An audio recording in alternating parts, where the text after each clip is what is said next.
인생은 한 세상, 초목은 한 계절이라. 황토 흙에 묻힐 때 가장 두려운 것은 임종을 지켜줄 사람 하나 없고 무덤 앞에서 곡을 해줄 자식 하나 없는 것이다. 이는 비단 가문의 혈맥을 잇는 문제일 뿐만 아니라 뼛속 깊이 새겨진 고독한 죽음에 대한 깊은 공포이기도 하다. 도덕경에 이르기를 하늘의 도는 사사로움이 없어 언제나 선한 사람의 편에 선다고 했다. 이는 하늘의 법칙이 공정무사하지만 선행을 쌓고 덕을 베푸는 이들을 특별히 돌본다는 뜻이다.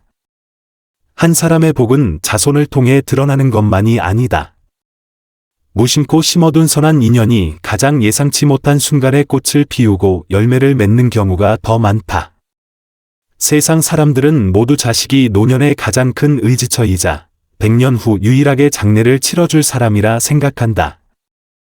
그러나 진정한 마지막 길은 혈육의 연에 얽매여 있는 것이 아니라 평생에 걸친 그 사람의 행실에서 비롯된다는 것을 잘 모른다. 노년이 처량하고 내 무덤에 흙 한 줌 덮어줄 이 하나 없을까 걱정될 때 어쩌면 이미 보이지 않는 곳에서 누군가가 당신을 위해 평안으로 가는 다리를 놓고 있을지도 모를 일이다. 영현이라는 곳에 모르는 사람이 없는 큰 부자이자 대선인으로 불리는 원흥이라는 사람이 있었다. 그는 명문가 출신이 아니라 굳은 살이 가득한 두 손과 남다른 수완으로 온 동네를 누비던 보따리 장수에서 시작하여 마침내 영현에서 가장 큰 비단가게, 금수각의 주인이 된 입지전적인 인물이었다.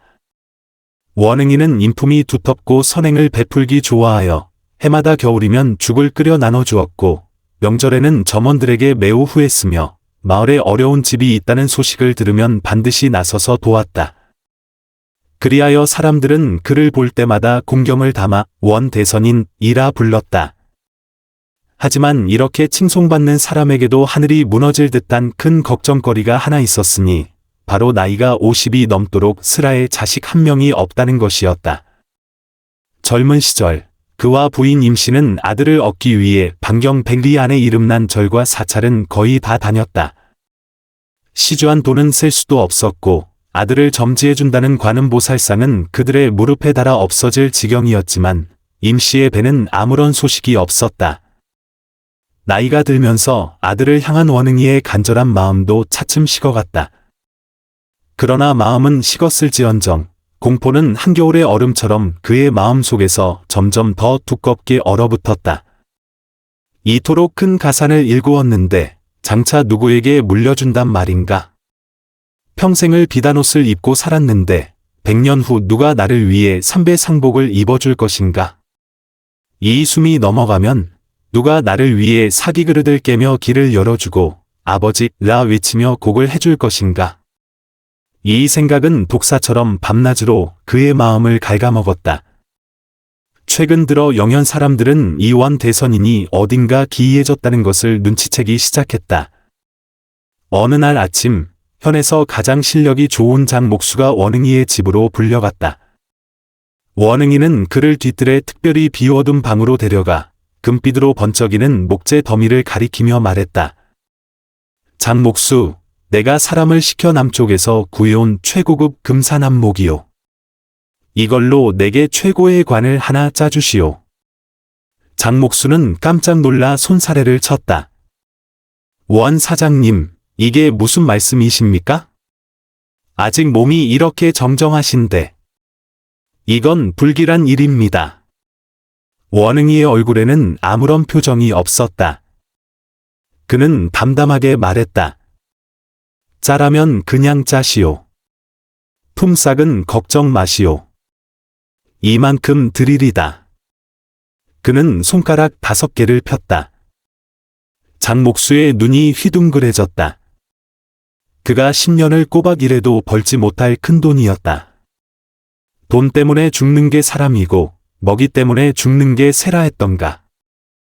장목수는 이를 악물고 그 일을 맡았다. 그날 이후 원흥이는 비단 가게에 들러 장부를 확인하는 시간을 제외하고는 남은 시간 전부를 뒤뜰에 이 빈방에서 보냈다. 그는 장목수가 나무를 대패질하고 재단하고 이어 붙이는 모든 과정을 직접 지켜보며 세세하게 간섭했다. 마치 자기 가게의 자수 제품을 다루는 것보다 더 정성을 쏟는 듯했다. 반달 후 전체적으로 검은 윤이 나고 나뭇결 사이로 금빛실이 은은하게 비치는 호화로운 관이 완성되었다. 그리고 더욱 소름 끼치는 일이 벌어졌다. 원흥이는 하인들을 모두 내보내고 방문을 닫더니 천천히 그 관 속으로 들어가는 것이었다. 그는 차가운 관 속에 누워 두 눈을 뜬 채 천장의 대들보를 뚫어져라 응시했다. 그렇게 한 시간, 2시간을 누워 있었다. 그날 이후 그는 사흘이 멀다 하고 관 속에 들어가 눕곤 했다. 마치 그곳이 으스스한 관이 아니라 편안한 침대라도 되는 것처럼. 이 소문은 며칠 지나지 않아 영현 전체에 퍼져나갔다. 사람들은 원 대선인이 귀신에 신 것이라거나 아들이 없어 상심한 나머지 정신이 나간 것이라고 수군거렸다. 그의 경쟁자인 동쪽 성문 쌀가게 마 사장은 사람들을 만날 때마다 기름을 쳐가며 비아냥거렸다. 저것 좀 보게, 저것 좀 봐. 돈을 아무리 많이 벌면 뭐하나? 관을 들어줄 친아들 하나 없어서 저렇게 미리 관짝하고 친해져야 할 판이니. 그 말은 비수처럼 원흥의 부부의 가슴에 박혀 피를 흘리게 했다. 임씨는 매일 눈물로 세월을 보내며 원흥이의 팔을 붙잡고 울며 애원했다. 여보, 대체 왜 이러시는 거예요? 당신이 이러면 내 마음이 다 찢어집니다. 이건 불길한 물건이니 우리 저것을 불태워 버려요. 원흥이는 그저 말없이 고개를 저으며 매끄럽고 차가운 관을 어루만졌다. 그는 텅 빈 눈으로 나지막이 중얼거렸다. 태워버려? 이걸 태워버리면 내 마음이 더 불안해질 거요. 이게 있어야 내 마지막 갈 곳이라도 있다는 걸 알 수 있으니. 그의 눈에는 다른 사람들이 감히 헤아릴 수 없는 뼛속 깊은 공포와 고독이 서려 있었다. 그는 이미 자신의 마지막을 보고 있는 듯했다. 이 차가운 나무 상자 속에 누워 아무 상관없는 점원 몇몇의 손에 들려 집 밖으로 나가는 모습. 가슴을 찢는 통곡 소리 하나 없고 진심으로 슬퍼하는 상주 한 명 없는 장례식. 그의 장례식은 한편의 고요한 무언극처럼 냉랭하고 쓸쓸하게 누구의 관심도 받지 못한 채 치러질 것이다. 그 생각에 미치자 원흥이의 마음은 끝모를 얼음 구덩이로 떨어지는 듯했다. 그는 관 속에 비친 자신의 모습을 보며 마치 곧 죽을 사람을 보듯 맑은 눈물 한 줄기가 천천히 눈가에서 흘러내렸다. 원흥이의 정신을 무너뜨린 마지막 지푸라기는 한 장례식이었다. 시골에 사는 먼 친척뻘 되는 사촌 동생이 세상을 떠났고 그는 집안의 형으로서 조문을 가야 했다. 원흥이는 마차를 타고 덜컹거리는 길을 달려 시골에 도착했다. 그 사촌 동생의 집은 찢어지게 가난했고 평생을 정직하게 살았지만 변변한 옷 한 벌 없이 살다 갔다. 그러나 마당에 들어서는 순간 원흥이는 눈앞의 광경에 할 말을 잃었다. 마당은 사람들로 인산인해를 이루었고 곡소리는 하늘을 찌를 듯했다. 그의 세 아들은 모두 거친 삼배 상복을 입고 영정 앞에 무릎을 꿇고 있었는데 목이 쉴 정도로 울부짖고 있었고 이마는 땅에 찧어 피가 배어 나왔다. 조문객들의 발길은 끊이지 않았고 사람들은 저마다 상주들에게 다가가 어깨를 두드리며 위로했다. 상심이 크겠네. 자네들 아버지는 이렇게 효심 깊은 아들들을 두었으니 복 받은 거야. 그 얇고 볼품없는 관은 아들들의 어깨 위에서 무겁고 장엄해 보였다. 발인 길에는 큰아들이 사기 그릇을 깨고 둘째 아들이 돔 모양으로 오린 종이를 뿌렸으며 셋째 아들이 위패를 들었다. 장례 행렬은 길게 이어졌고 구슬픈 상여 소리는 온 사냐에 울려 퍼졌다. 원흥이는 인파 속에 섞여 그 모든 것을 지켜보며 마음속이 수만 마리의 개미에게 갉아먹히는 듯한 고통을 느꼈다. 그는 질투했다. 평생을 가난하게 산 그 사촌 동생을 질투했다. 살아생전에는 자신보다 못했지만 죽어서는 자신보다 100배는 더 영광스러웠다. 단지 아들이 셋 있다는 이유만으로. 돌아오는 길에 원흥이는 한마디도 하지 않았다. 그의 얼굴은 물이라도 짜낼 듯이 어둡고 침울했다. 자신의 금산 안목과는 저 동생의 관과 비교하면 그야말로 하늘과 땅 차이였다. 하지만 그는 자신의 관이 아무리 좋아도 겉모습만 화려한 껍데기일 뿐이며 그 안에는 더없이 외로운 영혼이 담길 것이라는 사실을 똑똑히 알았다. 반면 사촌 동생의 야른과는 혈맥의 이어짐과 세상에서 가장 진실한 슬픔을 담고 있었다. 이러한 대비는 그를 거의 미치게 만들었다. 집에 돌아온 그는 서재에 틀어박혀 사흘 밤낮을 꼬박 세웠다. 나흘째 되는 날 아침, 그는 하늘이 무너질 듯한 결심을 한 듯 집사를 불러 즉시 말을 달려 자신의 친조카인 쇠돌이를 집으로 데려오라고 명했다. 쇠돌이는 원흥의 친동생의 막내 아들로 이제 겨우 10살이었고 다부지고 영리하게 생겼다. 원흥이의 동생 가족은 시골에서 어렵게 살고 있었는데 형님이 아들을 도시로 데려가 호강시켜주고 장차 가업까지 물려주겠다는 말에 그야말로 하늘에서 복이 셔진 듯 기뻐하며 당일로 쇠돌이의 짐을 싸서 보냈다. 원흥이는 쇠돌이를 친아들처럼 여겼다. 최고의 선생을 모셔 그를 가르치고 가장 좋은 옷을 사 입혔으며 원하는 것은 거의 모든 것을 들어주었다. 그는 사람들 앞에서 의식적으로 쇠돌이를 내 아들이라 부르기 시작했다. 마치 그런 방식으로 마음속의 결핍을 채우려는 듯했다. 쇠돌이가 오자 오랫동안 적막했던 원시 집안에는 아이의 웃음소리가 번졌고 원흥이의 굳게 닫혔던 미간도 조금은 펴졌다. 그는 심지어 이렇게 생각하기 시작했다. 이 편이 낫겠다. 어쨌든 혈육인이 잘 키우면 늙어서 의지할 곳이 생길 것이고 100년 후에는 위패라도 들어주길 기대할 수 있겠지. 그러나 현실은 그의 뺨을 소리나게 후려쳤다. 그날 밤 그는 비단 가게의 장부를 정리하고 쇠돌이가 공부는 잘하고 있는지 보러 갔다. 창가에 다다르기도 전에 안에서 쇠돌이와 그의 어머니, 즉 원흥이의 재수씨가 나누는 대화 소리가 들려왔다. 재수씨는 갈아입을 옷을 가져다 준다는 핑계로 아들을 보러 온 것이었다. 목소리를 낮추었지만 흥분을 감추지 못한 재수씨의 말이 들렸다. 아들아, 정신 똑바로 차리고 큰아버지를 잘 구슬려야 한다. 그분이 이 비단 가게의 집문서와 땅 문서를 모두 내 이름으로 넘겨주시면 우리 집안에 좋은 날이 올 게다. 쇠돌이가 짜증 섞인 목소리로 말했다. 알았어요, 어머니. 매일 똑같은 말만 하시니 지겨워 죽겠어요. 그 늙은이는 맨날 책만 읽으라고 하고 밖에서 놀지도 못하게 하고 정말 귀찮아 죽겠다니까요. 내가 뭘 안다고 그래. 재수씨의 목소리가 날카로워졌다. 몇 년만 참아. 그 영감이 두 발 뻗고 죽으면 이 많은 재산이 다 내 것이 될 텐데. 그때는 내가 하고 싶은 대로 다 하고 살아도 돼. 내 아버지가 그러시더라. 내 큰아버지가 숨만 넘어가면 그 낡아 빠진 관짝은 장작으로나 쪼개서 떼버리고 너한테 더 큰 집을 사주겠다고. 장작으로나 쪼개서 떼버려라 는 말을 듣는 순간 원흥이는 머릿속이 윙 하고 울리며 하늘과 땅이 뒤집히는 것 같았다. 그는 비틀거리며 몇 걸음 물러나 복도의 기둥을 붙잡고서야 겨우 쓰러지지 않을 수 있었다. 뼛속까지 시린 한기가 발바닥에서부터 정수리까지 치솟았다. 그가 그토록 믿었던 혈육의 정과 의지처는 결국 적나라한 계산과 탐욕에 불과했던 것이다.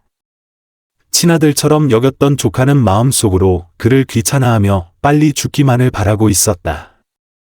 그가 온갖 심혈을 기울여 준비한 관은 그들 눈에는 불쏘시개로나 쓸 나무 더미에 불과했다. 그동안의 모든 기대와 자기 위안이 순식간에 천하의 웃음거리로 변해버렸다. 그날 밤 원흥이는 사람을 시켜 쇠돌이 모자를 즉시 시골로 돌려보내고 친동생에게는 앞으로 연을 끊겠다는 말을 전했다. 이 일을 겪고 나서 원흥이는 완전히 무너져 내렸다. 그는 더 이상 비단 가게에 나가지 않고 온종일 관이 노인방에 틀어박혀 먹지도 마시지도 않은 채 멍하니 앉아 있었다. 그의 눈빛은 흩어졌고 모습은 초췌해졌다. 그는 악몽을 꾸기 시작했다. 꿈속에서 그는 죽은 뒤 영혼이 되어 허공을 떠다니며 탐욕스러운 친척들이 자신의 재산을 나눠 갖는 것을 지켜봤다. 그의 시신은 아무도 돌보지 않았고 그의 관에는 곰팡이가 가득 쓸었으며 결국 한바탕의 다툼 속에서 산산조각이 났다. 그는 늘 한밤중에 식은땀을 흘리며 미친 듯이 뛰는 심장을 안고 잠에서 깨어났다.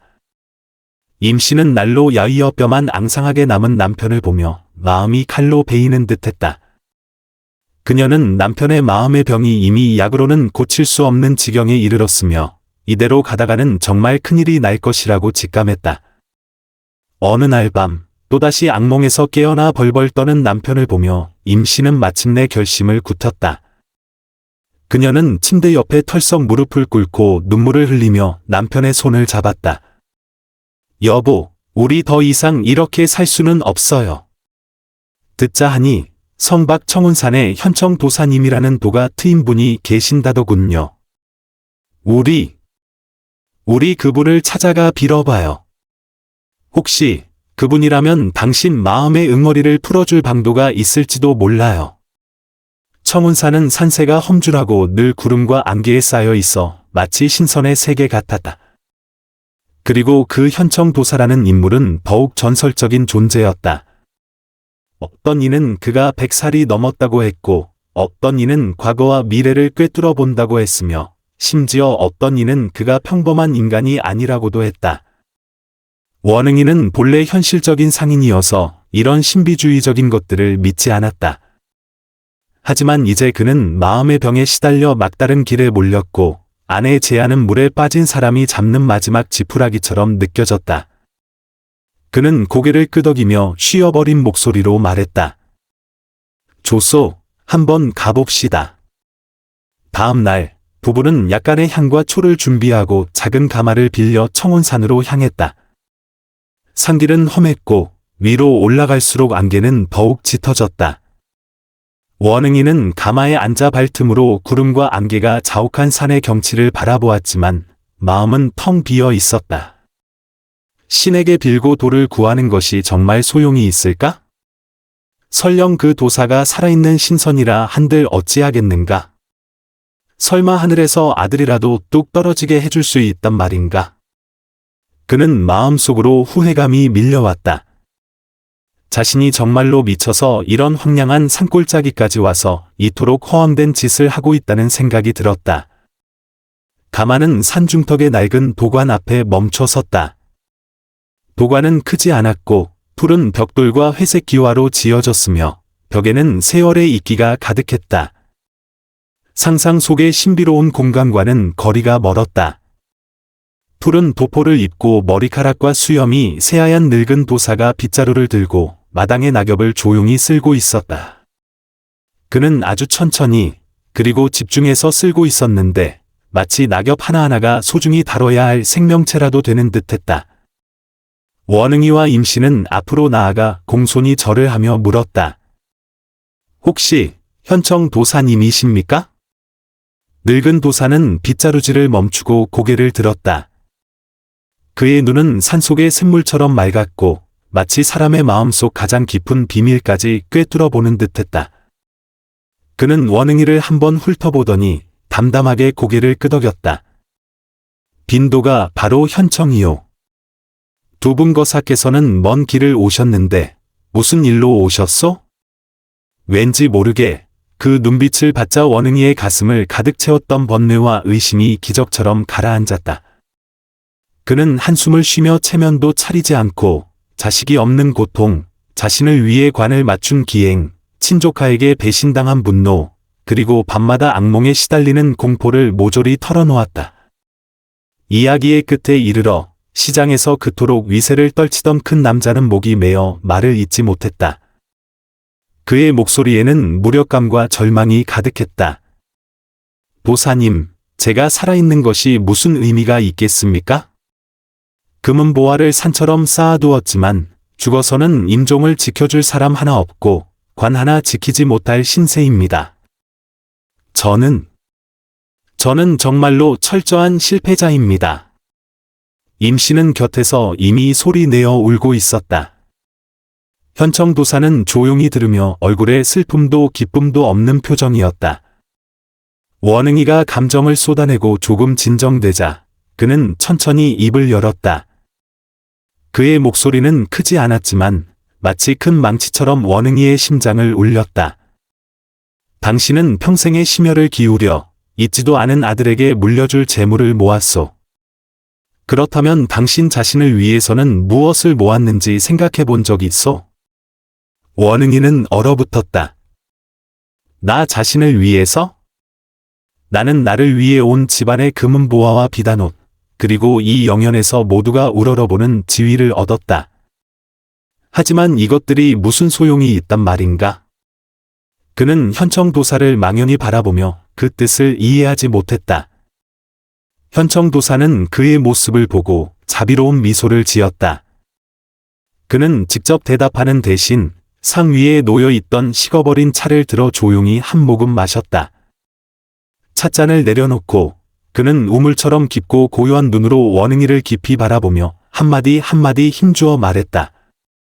원거사, 당신은 당신의 슬하가 텅 비어 있는 것만 보았지, 당신의 등 뒤에 이미 복과 덕이 숲을 이루었다는 것은 보지 못했소. 당신은 황천길이 외로울까 두려워하지만 운명이 이미 당신을 위해 가장 성대한 배웅을 마련해 두었다는 것은 알지 못했소. 당신은 평생을 아들 하나를 구하며 애썼지만 얻지 못했으나 당신이 이미 친아들보다 더 믿음직한 세 개의 선한 열매를 심었다는 것은 알지 못했소. 그것들은 지금 조용히 당신의 마지막을 돌봐주길 기다리고 있소. 원흥이는 그 말을 듣고 벼락이라도 맞은 듯 온몸이 굳어버렸다. 선한 열매? 무슨 선한 열매란 말인가? 그는 머리를 쥐어짜며 생각했지만 칭찬받는 헛된 명성을 쌓은 것 외에 자신의 마지막을 돌봐줄 만한 열매를 심은 기억이 나지 않았다. 그는 다급하게 한 걸음 앞으로 나아가 흥분으로 떨리는 목소리로 물었다. 도사님, 그게 대체 무엇입니까? 어떤 세 가지 선한 열매입니까? 부디 명확히 알려주십시오. 현청도사는 천천히 고개를 저었다. 그는 손가락 하나를 들어 원흥이가 아닌 도관 밖 구름과 안개에 가려진 영현 쪽을 가리켰다. 그의 눈빛은 아득하고 깊어졌다. 첫 번째 선한 열매는 이미 당신 발밑에 땅에 뿌리를 내렸소. 당신이 걷는 모든 걸음을 그것은 눈으로 보고 마음에 새기고 있었소. 두 번째 선한 열매는 영현의 거리와 골목에 울려 퍼지고 있소. 그 소리의 우렁참은 어떤 상주의 통곡 소리보다 100배는 더 크오. 그리고 세 번째, 가장 얻기 힘든 선한 열매는 당신의 저택에도, 당신의 장부에도 없소. 그것은 수많은 낯선 이들의 마음속 깊이 숨겨져 있으니 그것이야말로 만금을 주고도 살 수 없는 두터운 은혜의 빚이오. 원흥이는 구름 속을 헤매는 듯한 말에 더욱 초조해졌다. 그는 거의 무릎을 꿇을 기세로 애원했다. 도사님, 더 이상 수수께끼 같은 말씀은 마시고 그것들이 대체 무엇인지 알려주십시오. 현청도사는 희미하게 미소를 지으며 시선을 다시 그의 얼굴로 돌렸다. 그러고는 갑자기 전혀 상관없는 질문을 던졌다. 거사, 내 하나 묻겠소. 3년 전 영현에 큰 홍수가 났을 때 당신이 금수각 창고에서 거센 홍수 속으로 직접 던져 넣었던 그 물건들은 대체 무엇이었소? 원흥이의 머릿속이 하얗게 비었다. 3년 전 영현의 홍수? 홍수 속에 던진 물건들? 그 홍수를 그는 기억했다. 영현의 100년 만에 닥친 대홍수였다. 현성 밖의 강둑은 위태로웠고 만약 터지기라도 하면 현성 절반이 물에 잠길 판이었다. 당시 성한 사람들은 모두 불안에 떨었고 부유한 집들은 재산이 물에 잠길까봐 금은보화를 높은 곳으로 옮기기 바빴다. 그의 금수각 창고는 강가에 있어 지대가 가장 낮았고 안에는 강남에서 막 들여온 새 상품들이 가득했다. 그것들은 모두 반짝이는 은하나 다름없었다. 당시 점원들은 미친 듯이 발을 동동 구르며 그에게 어떻게 해야 할지 물었다. 서둘러 수레를 구해 물건을 옮겨야 할지 아니면 그냥 하늘의 뜻에 맡겨야 할지. 그는 자신이 당시 창고 안을 이리저리 서성이며 창밖의 거센 탕류를 바라보던 것을 기억했다. 멀리 강둑에서는 병사들이 목이 터져라 외치는 소리가 들렸다. 모래주머니가 부족하다고, 터진 곳을 막을 자재가 부족하다고. 그 순간 그의 머릿속에 한 가지 생각이 스쳤다. 그는 창고에서 가장 자리를 많이 차지하고 가장 값어치가 없는 물건들을 가리키며 점원들에게 소리쳤다. 옮기지 마라. 저 거친 삼배와 범포들을 모두 강으로 던져 넣어라. 어서. 점원들은 모두 넋이 나갔다. 비록 값싼 거친 배였지만 그래도 수백 필은 좋게 되었다. 이걸 그냥 던져버리라고?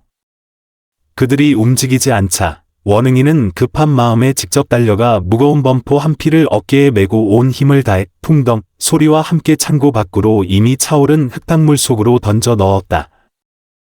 점원들은 그제야 정신을 차리고 그를 따라 허둥지둥 함께 던지기 시작했다. 나중에 그는 그가 물속에 던진 거친 배들이 둑을 지키던 병사들과 백성들에게 건져져 흙과 모래를 감싸 안고 마치 강인한 힘줄처럼 무너지기 직전에 여러 둑 구멍을 단단히 막아냈다는 소식을 들었다. 강둑은 지켜졌고 영현은 무사했다. 그의 금수각도 그 덕분에 화를 면했다. 일이 끝난 후 동쪽 성문 쌀각의 마 사장은 그를 비웃으며 그가 당시 겁에 질려 제정신이 아니어서 멀쩡한 배를 물속에 던져 넣었다고 정말 재산을 탕진하는 바보라고 놀려댔다. 원흥이는 그저 웃어넘길 뿐이었다. 그는 당시 온 성의 생명과 자신의 막대한 재산에 비하면 그깟 수백 필의 거친 배는 아무것도 아니라고 생각했을 뿐이다. 그는 이 일을 마음에 담아두거나 누구에게 자랑한 적도 없었다. 지금 현청 도사의 말을 듣고서야 그는 불현듯 깨달았다. 그는 도사를 바라보며 입술을 떨며 그날의 일을 이야기했다. 현청 도사는 이야기를 다 듣고 나서야 모든 것을 안다는 듯한 미소를 지었다. 그는 원흥이의 발밑을 가리키며 천천히 말했다. 거사, 당신이 버린 것이 고작 수백 필의 거친 배라고 생각했소? 아니요. 당신이 던져 넣은 것은 이 영현 땅을 지키는 용의 힘줄이었소. 당신이 구해낸 것은 이 온 성의 가옥과 수만 백성의 삶의 터전이었소. 당신 발밑에 한 뼘 땅조차 당신의 은혜를 입었소. 땅은 말이 없지만 기억하고 있소. 이 영현의 땅이야말로 당신이 심은 첫 번째 선한 열매여 그것은 말없이 무겁지만 당신의 가장 단단한 복을 싣고 있소. 이 땅이 당신을 위해 증언해주는데 어찌 당신이 외롭겠소? 원흥이는 뜨거운 기운이 가슴에서부터 머리끝까지 치솟는 것을 느끼며 눈앞이 캄캄해졌다. 그는 자신의 무심한 행동 하나가 도사의 입에서는 이토록 중대한 의미를 가질 줄은 꿈에도 몰랐다. 그는 복이란 절에 가서 향을 피우고 빌어서 얻는 것이며 금은으로 쌓아 올리는 것이라고만 생각했다. 이 순간이 되어서야 그는 진정한 복이란 이처럼 무심결의 선한 마음과 행동으로 직접 심는 것이라는 것을 깨달았다. 그가 평생을 살아온 그 땅이 실은 조용히 그를 지켜보고 있었던 것이다. 원흥이의 마음은 거대한 충격을 받았다. 그는 탁자를 붙잡고 한참 만에야 정신을 차릴 수 있었다. 그는 눈가의 축축함을 닦아내고 참지 못하고 다시 물었다.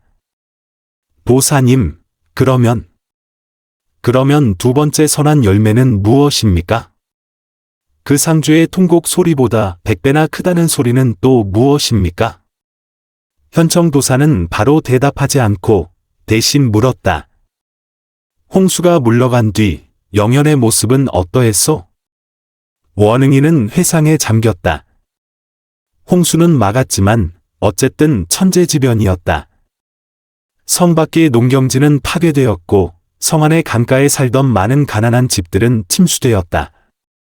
순식간에 영현 곳곳에는 집을 잃고 시름에 잠긴 백성들로 가득했다. 관가에서 식량 창고를 열었지만 턱없이 부족했다. 많은 사람들이 생계를 잃고 거리에 멍하니 앉아 내일을 기약할 수 없었다.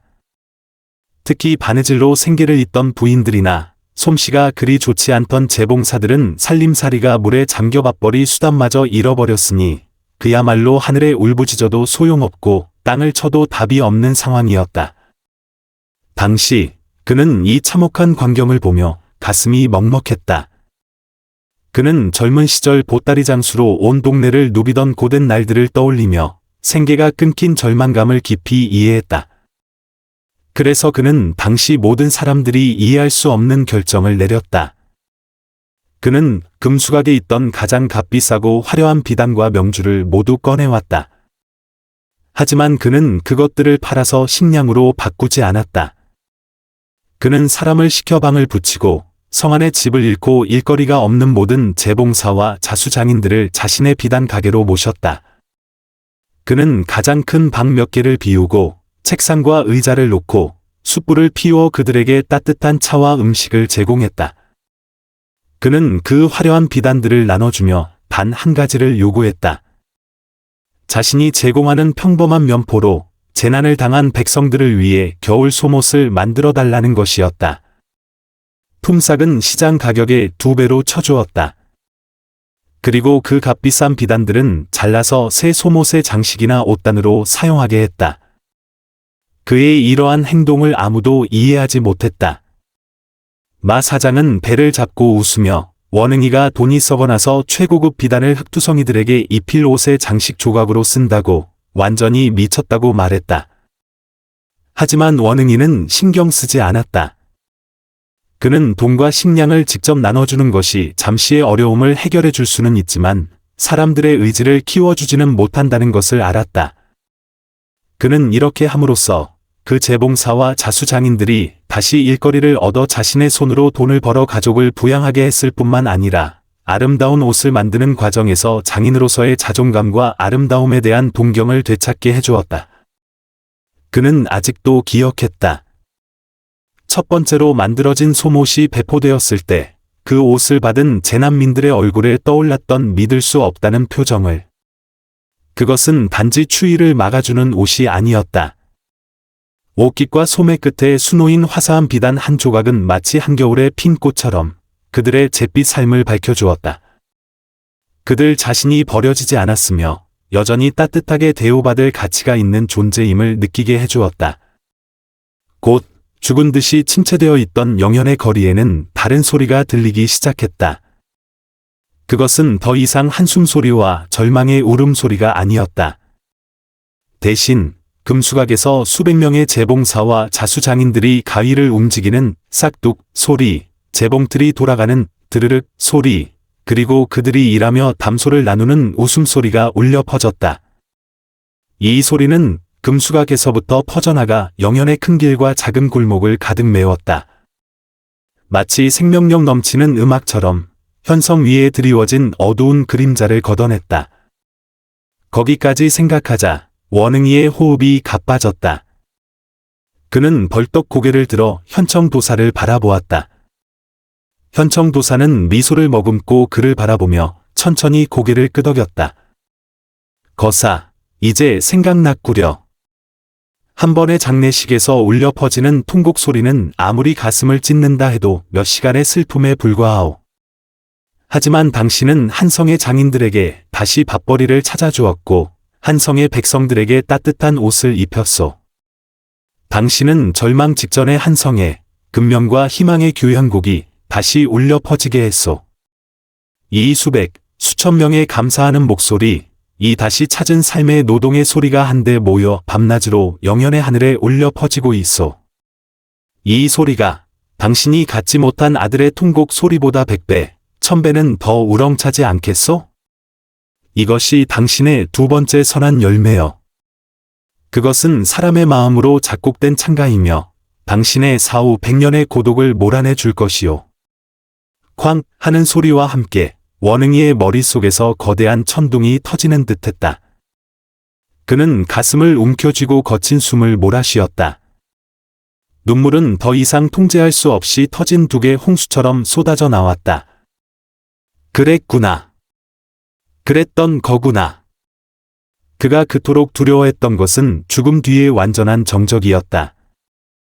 하지만 그는 자신이 이미 스스로를 위해 가장 성대하고 가장 오래 지속될 생명의 악장을 연주했다는 것을 알지 못했던 것이다. 원흥이는 한참을 울었다. 그 울음소리 속에서 반평생 쌓여온 공포와 분노, 그리고 억울함이 눈물과 함께 모두 씻겨 내려갔다. 그의 마음은 맑은 샘물로 씻어낸 듯 전례 없이 맑고 평온해졌다. 그는 현청도사를 향해 깊이 허리를 굽혔다. 목소리는 아직 울음에 젖어 있었지만 진심 어린 존경으로 가득 차 있었다. 도사님, 이제 깨달았습니다. 제가 혈육의 정에 집착해서는 안 되는 것이었습니다. 제가 어리석었습니다. 현청도사는 그의 절을 담담히 받고 그를 일으켜 세우며 말했다. 이 경지를 깨달았으니 여기까지 온 보람이 있구려.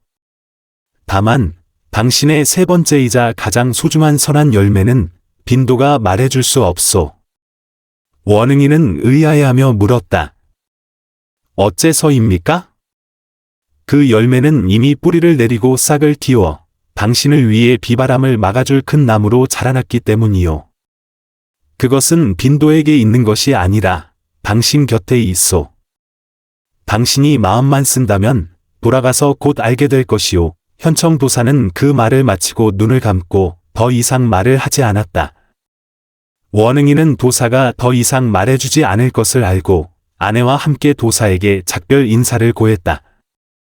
그는 가득한 의문과 전례 없는 평온함을 안고 귀갓길에 올랐다. 영연의 저택으로 돌아오니 모든 것이 평소와 같았다. 다만 원흥이의 마음가짐은 하늘과 땅 차이로 달라져 있었다. 그는 더 이상 그 차가운 금산안목관을 보러 가지 않았고 슬아의 자식이 없음을 한탄하지도 않았다. 그는 집사에게 장부를 가져오게 하여 금수각의 장사를 다시 돌보기 시작했다. 그러나 그의 관심은 이제 단순히 얼마를 벌었는지가 아니라 점원이 몇 명 더 늘었는지, 누구 집에 어려운 일이 있는지, 어느 자선기관에 겨울옷을 더 보내야 하는지에 쏠려 있었다. 그의 얼굴에는 다시 미소가 피어났고 임씨는 남편의 변화를 보며 기쁨의 눈물을 흘렸다. 그녀는 매일 불상 앞에서 향을 피우며 현청도사의 가르침에 감사했다. 날이 하루하루 지나가고 원흥이는 점차 세 번째 선한 열매에 대한 일을 잊어갔다. 그러던 반년 후의 어느 날이었다. 그는 과로로 인해 감기에 걸려 자리에 눕게 되었다. 병은 산처럼 덮쳐왔다. 비록 큰 병은 아니었지만 며칠 동안 그를 꽤나 힘들게 했다. 임씨가 곁에서 정성껏 간호했지만 그녀 역시 나이가 들어 차를 나르고 약을 다리는 일이 다소 벅찼다. 바로 그때 집안 하인이 와서 성한 최고의 목수인 장목수가 그의 제자를 데리고 문병을 왔다고 알렸다. 원흥이는 조금 의아했다. 그와 장목수는 고용관계에 불과했고 깊은 교류가 없었는데 어째서 특별히 병문안까지 왔을까? 그래도 그는 사람을 시켜 그들을 안으로 들였다. 장목수는 문에 들어서자마자 걱정스러운 얼굴로 그의 병세를 물었다. 장목수의 뒤에는 20살 남짓의 젊은이가 따라 들어왔는데 몸집이 우람하고 인상이 충직했으며 손에는 음식이 든 찬압을 들고 있었다. 원흥이는 그 젊은이를 보며 어딘가 낯이 익다고 생각했다. 그 젊은이는 침대에 누워있는 원흥이를 보자마자 두 말 없이 털썩 무릎을 꿇고 그에게 3번 깊이 머리를 조아렸다. 그의 눈가는 순식간에 붉어졌다. 의부님. 의부님이라는 한마디의 원흥이와 임씨는 모두 멍해졌다. 원흥이는 몸을 일으키려 애쓰며 물었다. 자네는 누구인가? 곁에 있던 장목수가 서둘러 설명했다. 원 사장님, 기억 못 하시겠습니까? 아우라고 합니다. 3년 전 홍수가 났을 때 강가에서 물에 휩쓸려갈 뻔한 것을 사장님께서 사람을 시켜 구해준 그 아이입니다. 원흥이는 그제야 모든 것을 깨달았다. 그는 기억해냈다. 당시 홍수가 하늘을 찌를 듯했고 그는 강둑에서 돕고 있다가 한반쯤 자란 아이가 스승의 연장통을 구하려다 파도에 휩쓸려 물에 빠지는 것을 보았다. 그는 당시 생각할 겨를도 없이 물에 익숙한 점원 2명을 시켜 물에 뛰어들어 그 아이를 건져 올리게 했다. 그 아이는 온몸이 흠뻑 젖어 덜덜 떨면서도 품에는 낡은 나무 상자를 죽을 힘을 다해 껴안고 있었다. 나중에 그는 이 아이가 고아이며 장목수를 따라 기술을 배우고 있고 성실하고 정직하다는 것을 알게 되었다. 그는 측은한 마음에 장목수에게 돈을 주어 아우를 치료하게 했을 뿐만 아니라 아우의 3년간의 수업료를 면제해 주어 안심하고 기술을 배울 수 있게 해주었다. 그에게 이것은 수많은 선행 중 하나에 불과했고 지나간 뒤에는 잊어버린 일이었다. 하지만 그는 이 아이가 그 일을 계속 마음에 담아두고 있었을 줄은 꿈에도 몰랐다. 땅에 무릎 꿇은 아우는 고개를 들어 눈물을 흘리며 말했다. 의부님, 그날 의부님이 아니었다면 저 아우는 벌써 물속의 원혼이 되었을 겁니다. 의부님께서 제게 2번째 생명을 주셨습니다. 스승님께서 늘 말씀하시길 목숨을 구해준 은혜는 하늘보다 크다고 하셨습니다. 저는 부모가 없으니 평생 의부님을 제 친부모처럼 여기겠습니다. 그렇게 말하며 그는 찬압을 열었다. 안에는 김이 모락모락 나는 닭고기 국이 들어 있었다. 스승님께 의부님께서 편찮으시다는 말을 듣고 마음이 급했습니다. 저는 말이 서툴러 할 줄 아는 말이 없습니다. 그저 의부님 몸보신하시라고 국이라도 한 그릇 끓여왔습니다. 앞으로 의부님과 의모님 곁에 무슨 일이든 생기면 저에게만 말씀해 주십시오. 저 아우, 이 목숨을 바쳐서라도 반드시 해내겠습니다. 아우의 순박하고 진실한 얼굴을 보며 그의 진심에서 우러나오는 말을 들으며 원흥이는 온몸에 따뜻한 기운이 퍼지는 것을 느꼈다. 그의 눈물이 다시 한번 흘러내렸다. 그는 마침내 깨달았다. 그는 마침내 현청도사가 말한 그 3번째이자 가장 소중한 선한 열매를 찾은 것이다. 이 열매는 돈으로 산 것이 아니었고 명성으로 얻은 것도 아니었다. 그것은 한 사람의 진심으로 다른 한 사람의 진심을 얻은 것이었다. 혈연의 얽매임은 없었지만 혈연보다 더 단단한 은혜와 의리로 맺어져 있었다. 그가 반평생을 애타게 구하던 아들은 실은 그가 보지 못하는 곳에서 이미 다 자라 있었던 것이다. 그 순간 원흥이의 마음속 모든 집착이 연기처럼 사라졌다. 그는 눈물을 흘리며 웃었고 임씨에게 몸을 일으켜달라고 한 뒤 직접 아우를 일으켜 세우며 목맨 소리로 말했다. 착한 아이야, 어서 일어나거라. 그 후 아우는 정말로 친아들처럼 자주 원흥이의 집을 찾아와 그와 말벗이 되어 주었고 집안에 힘든 일이 있으면 그가 앞장서서 도맡아 했다. 원흥이도 더 이상 그를 남처럼 대하지 않고 진심으로 자신의 자식처럼 아끼고 사랑했다. 몇 년 후 원흥이는 잠결에 평온하게 세상을 떠났다. 그의 장례식은 그가 걱정했던 것처럼 쓸쓸하지 않았다. 소식이 퍼지자 영연의 모든 백성들이 자발적으로 나와 그의 마지막 길을 배웅했다.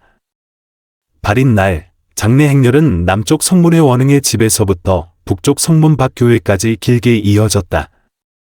온 거리가 텅 빌 정도로 많은 사람이 몰렸고 길가의 집집마다 문 앞에 맑은 물을 떠놓고 애도를 표했다. 행렬의 가장 앞에는 어떤 먼 친척도 없었다. 그를 위해 사기 그릇을 깨며 길을 인도한 것은 이미 가정을 꾸리고 어른이 된 아우였다. 아우는 무거운 상복을 입고 아이처럼 울며 의부님을 부르짖는 그의 목소리에 듣는 이들 모두 눈물을 흘리지 않는 이가 없었다. 그의 관을 맨 사람들은 그가 도와주었던 재봉사들의 아들들이었다. 그들은 원대선이니 자신들의 가족에게 살 길을 열어주었으니 그 은혜를 어깨로 갚아야 한다고 말했다. 그를 위해 종이돈을 뿌린 사람들은 영연의 백성들이었다. 그들의 손에 들린 종이돈은 영원히 다 뿌려지지 않을 것만 같았다. 한때 원흥이를 잠 못 이루게 했던 그 금산 안목과는 이제 수많은 사람들의 배웅 속에서 더없이 장엄하고 따뜻해 보였다. 동쪽 성문 쌀가게 마 사장은 인파 속에 끼어 전례 없이 성대한 광경을 보며 충격과 의문에 가득 찬 얼굴이었다. 그는 자식 하나 없는 사람이 어째서 왕후장상도 누리기 힘든 애도를 받는지 도무지 이해할 수 없었다. 그는 몰랐다. 한 사람의 마지막 길은 결코 혈맥으로 결정되는 것이 아니라는 것을. 그날 영연의 땅은 수많은 사람들의 발걸음으로 원흥이를 위해 평안으로 가는 길을 깔아주었다. 거리와 골목에 울려 퍼지던 감사의 목소리는 가장 웅장한 애도가가 되었다. 그리고 그가 홍수 속에서 구해낸 아이는 가장 진실한 효행으로 그의 평생의 가장 큰 아쉬움을 채워주었다. 원흥이는 반평생을 바쳐 죽음 뒤에 들릴 가슴 찢어지는 아버지 한마디에 집착했지만 그가 평생 행한 선행이 이미 온 성 백성들의 원대선인 편히 가십시오 라는 한마디로 돌아왔다는 것을 알지 못했다. 이 진심에서 우러나온 기도는 어떤 혈육의 통곡보다 더 무겁고 더 길게 이어졌다. 인생 한 세상, 무엇을 구하며 사는가? 그저 살아생전 마음에 부끄러움이 없고 죽어서는 온기를 남기는 것이 아니겠는가? 진정한 후손이란 당신의 혈맥을 잇는 자식이 아니라 당신의 존재로 인해 삶이 더 나아진 사람들이다. 당신이 심은 선한 씨앗이 무심결에 꽃을 피우고 열매를 맺을 때 당신의 마지막 길을 배웅하는 이가 어찌 효자 한 명뿐이겠는가? 어쩌면 그것은 온 세상일지도 모른다.